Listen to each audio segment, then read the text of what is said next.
नमस्कार दोस्तों, आप लोगों का बहुत बहुत स्वागत है हमारे यूट्यूब चैनल में। आज हम आप लोगों को आषाढ़ मास के कृष्ण पक्ष की एकादशी के बारे में बात करेंगे। इसका व्रत रखने से हमें क्या पुण्य मिलता है, इस व्रत को रखने से हमें व्रत को रखने में क्या क्या सावधानियां रखनी चाहिए, इसका पारण कैसे करेंगे, किसको रखना चाहिए, किसको नहीं रखना चाहिए।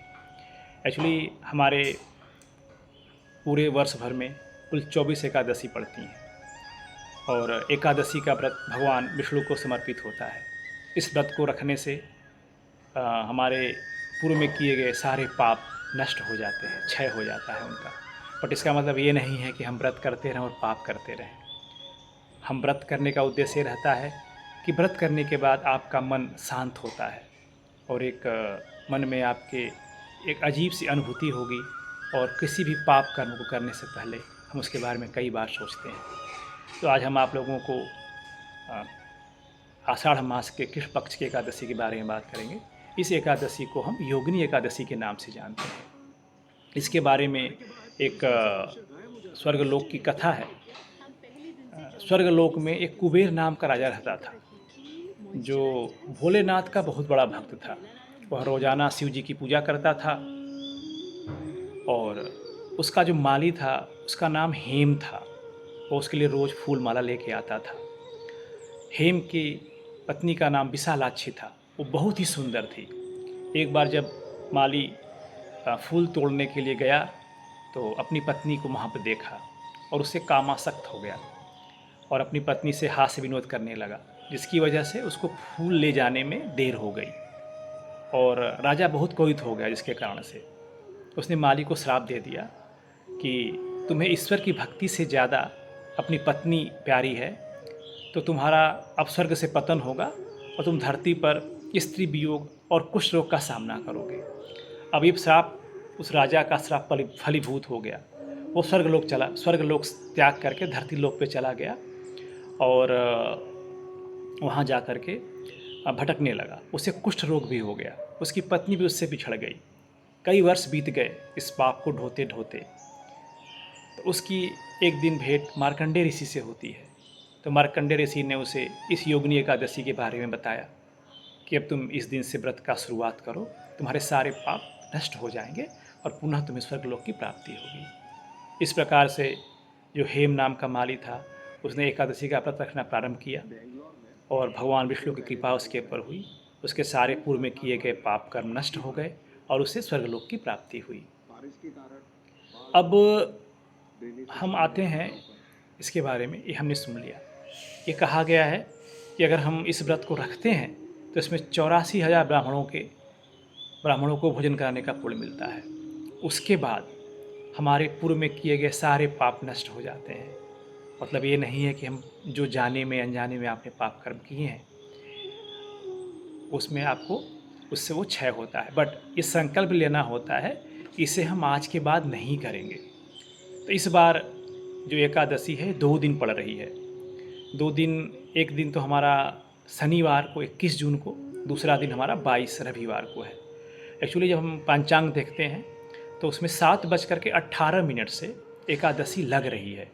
मतलब जो आपका 21 तारीख को शनिवार की जो एकादशी होगी वो 10वीं एकादशी है और 10वीं एकादशी का व्रत नहीं रखा जाता है। इससे हमारे 26 एकादशियों का पुण्य नष्ट हो जाता है। तो हम इस एकादशी के व्रत को दूसरे दिन मीन्स रविवार को हम रखेंगे और रविवार के दिन पूरा दिन भर व्रत का पालन करेंगे। उसके बाद सोमवार के दिन सुबह 8 बजे के पहले इस व्रत को तोड़ेंगे। अब व्रत को किसको रखना चाहिए, इसमें क्या क्या सावधानियां बरतनी चाहिए, इसके बारे में हम बात करते हैं। वैसे व्रत का तो महत्व होता है कि आप कुछ भी ग्रहण ना करें। अगर आप नहीं कर सकते हैं तो फिर जलाहार पे व्रत रहिए, केवल जल लीजिए। अब जिनसे ये भी संभव नहीं है, नहीं हमें कुछ खाना है, उनको फल खाना है, फल खाइए और दिन भर, और फल भी दिन में 1 या 2 बार लें, उससे ज़्यादा नहीं लें। कोशिश करें केवल शाम को कुछ खा लें। अगर जो फलाहार व्रत भी रखने में सक्षम नहीं हैं, जैसे वृद्ध हैं, बच्चे हैं, रोगी हैं, तो उनको उस दिन चावल का निषेध है, चावल का सेवन नहीं करना चाहिए। और दिन भर भगवान श्री हरि के नामों का जाप करना चाहिए। जो भी नाम आपको पसंद हो, राम राम, कृष्ण कृष्ण, श्री हरि, विष्णु, ओम भगवते वासुदेवाय, जो भी आपको अच्छा लगता हो, आप उसका मन ही मन स्मरण करें और कोशिश करें कि किसी को आपके मन से कोई कटु वाणी न निकले, किसी के बारे में गलत ना सोचें, अपने मन को शांत रखें और संयमता बरतें। अब आते हैं हम इसके व्रत के पारण को लेकर के। इस व्रत का पारण हम दूसरे दिन सोमवार को 8 बजे के पहले करेंगे। और व्रत का पारण करते समय हमें ध्यान रखेंगे कि चावल या चावल से बनी चीज़ें खा करके ही इसका हम पारण करें। तो उम्मीद है कि ये वीडियो आप लोगों के लिए थोड़ा सा यूजफुल होगा। अगर आपको अच्छा लगे तो इसको लाइक करें, ताकि हमारा भी उत्साहवर्धन होता रहेगा। हम आपके लिए आगे और भी ऐसे ऐसे वीडियो इस चैनल के माध्यम से आपको तक पहुंचा सकें। और जैसा हमने आपको सारे वीडियो बनाया था, हमारी तैयारियां लगभग समाप्ति की ओर हैं। हम अब आगे से आप लोगों को कोशिश करेंगे सप्ताह में 2 दिन आप लोगों की ज्योतिषी और उससे संबंधी विषयों पर बात करेंगे, और उसका प्रैक्टिकल अप्रोच कि ज्योतिष विज्ञान का और ग्रह और नक्षत्रों का हमारे जीवन पर क्या प्रभाव पड़ता है, इसके बारे में हम बात करेंगे। और इसको कैसे, इस प्रभाव को कम कर सकते हैं। अगर अच्छी चीज़ें हैं तो कैसे उसको हम और बढ़ा सकते हैं, और अगर हमारे जन्म कुंडली में ख़राब चीज़ें हैं तो कैसे उसको हम कम कर सकते हैं। और ये तभी संभव है जब हमें आप लोगों का प्यार मिलेगा।